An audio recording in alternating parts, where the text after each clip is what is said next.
নমস্কার, আমার বাগানে আপনাকে আবার স্বাগত জানাই।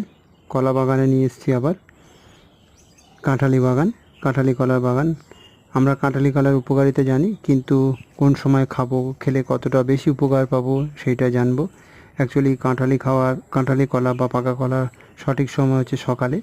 সকালে কলা খেলে শরীরকে দ্রুত শক্তি প্রদান করে, কারণ এতে উচ্চ পরিমাণে শর্করা আছে।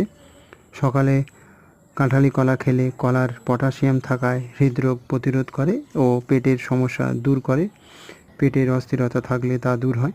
সকালে এই কলা খেলে কলায় থাকা ভিটামিন B6 ও ম্যাগনেসিয়াম রোগ প্রতিরোধ ক্ষমতা বেশি বাড়ায়। তবে খালি পেটে কলা খেতে যাবেন না, তাই সকালে জল খাওয়ার পরে কলা খাবেন। এই সকালে কলা খেলে সেরোটোনিন উপাদানের সাহায্যে আমাদের মানসিক স্বাস্থ্য উন্নত করে। পাকা কলা